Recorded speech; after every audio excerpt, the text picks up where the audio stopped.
আমাদের এই ছোট্ট দেশ বারবার দুর্নীতিতে চ্যাম্পিয়ন হয়েছে, হয় না?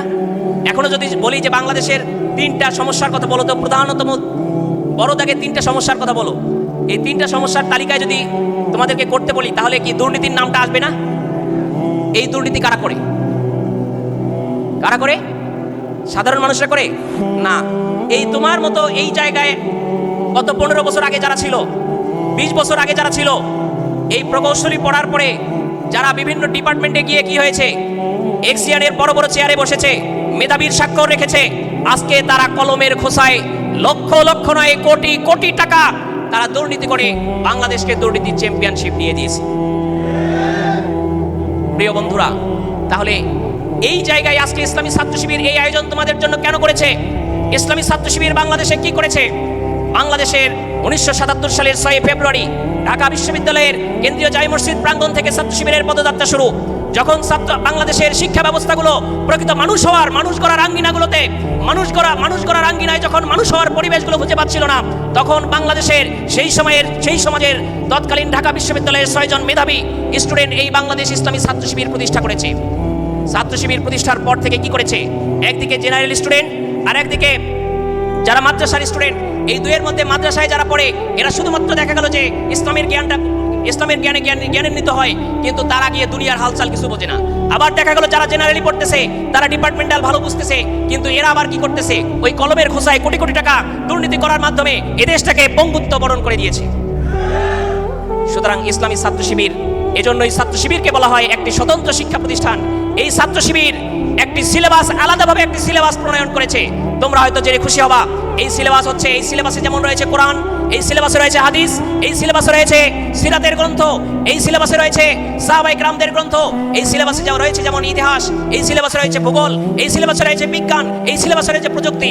অর্থাৎ একজন ছাত্রকে অল ইন ওয়ান, একটার ভিতরে এক প্যাকেজে সকলগুলোর বেসিক জ্ঞানে সমৃদ্ধ করে একজন প্রকৃত ছাত্রকে একদিকে যেমন মেধাবী ছাত্রতে রূপান্তরিত করছে, আর একদিকে তাকে ভালো মানুষ হওয়ার জন্য তার ভালো নৈতিকতা তৈরি করে দেওয়ার মাধ্যমে, তাকে তাকওয়াবান মানুষ হিসেবে তৈরি করার মাধ্যমে সে মূলত কি হচ্ছে?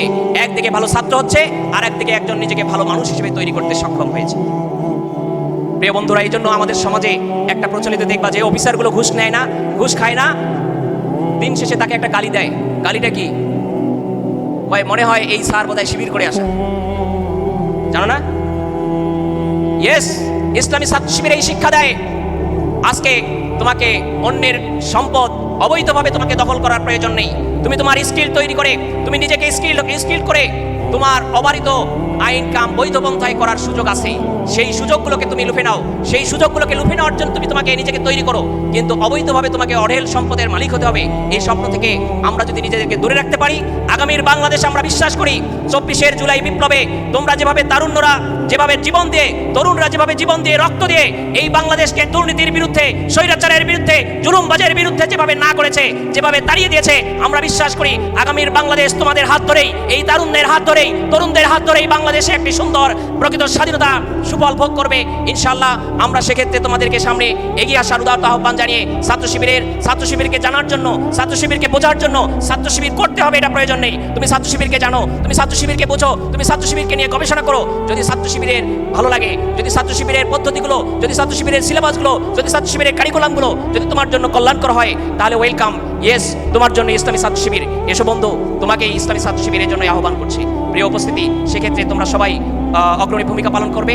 আগামী দিনে তোমরা তোমাদের বাবা মার যেমনিভাবে মুখ উজ্জ্বল করবে, তেমনিভাবে তোমাদের সমাজের, তোমাদের রাষ্ট্রের এক একজন করে তোমরা নক্ষত্র হিসেবে নিজেকে উপস্থাপন করবে, নিজেকে প্রতিষ্ঠিত করবে, নিজেকে সেভাবে তৈরি করবে। এই প্রত্যাশাবাদ, এই দোয়া এবং এই আশাবাদ ব্যক্ত করে আয়োজকবৃন্দ সহ তোমাদের সবাইকে ধন্যবাদ জানিয়ে আমি আমার কথা শেষ করছি। ওমা তৌফিক ইল্লা বিল্লাহ। আসসালামু আলাইকুম ওয়া রাহমাতুল্লাহি তাআলা ওয়া বারাকাতুহু।